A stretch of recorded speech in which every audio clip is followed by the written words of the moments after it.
PVC sa inyong bawal nga nailaw man sa masa. So kailangan nimo nagtanggalon. So muna hinungdan nga nagbara bitaw siya kay ang hugaw ni sami dia sa PVC. So siyempre kay napuok man ato ning gidauban gilanay nato gamay nya then birahon day nato para matanggal. Lisod naman kay na siya tanggalon. Kung wala kay diskarte, kailangan na i-diskarte gid siya guys. Ano na mga tirada, no? Imong initon gamay.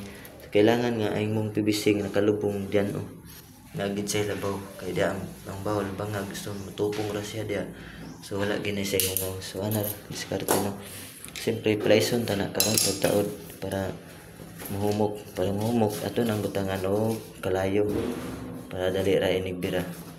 So natataod na ron ini kainit ana di ba kay mabira na siya. Wala pa mainit. Mainit na ron. Mani. Ibut ra lagi na. Ana ra mga tirada na ron. Mga diskarte nga Pilipino ba? Diskarteng Pinoy. Ano diya? Yan. Wala pa mainit kay baga mo na PVC ba ang gigamit. So ana ra. Kailangan nga magtrabaho ta pulido. Naragid mga tips mga kanabitang maglisod ka kay napuok lalong kayo. So basta na kay magunitan sa plies ani onda siya ano mga katirada.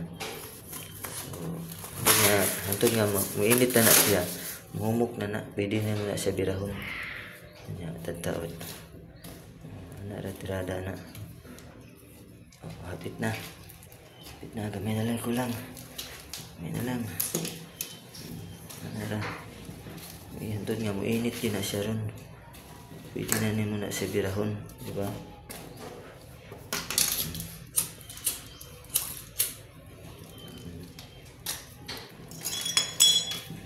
Karon tataod. Hantod nga mo init din na siya. Mabira na nimo na. Walang mahirap sa mga marunong. Ana ra diskarte dia.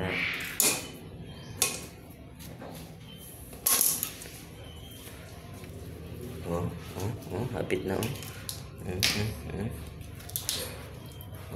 Hapit na. May nalay ko lang.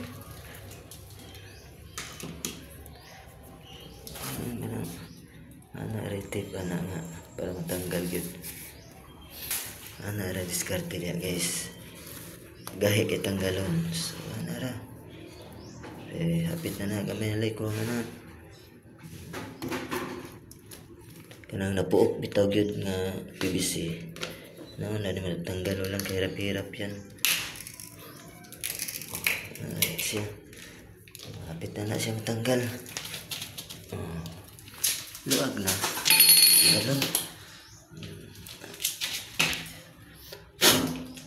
Nato kay sige lang maayo. Na siya.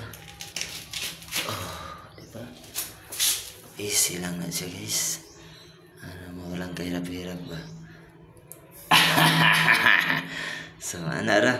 So atong ilisan na ng taas. Siyempre yung nagsiga buwan na nagtubig para di malanay ng ila kuan ng kapling.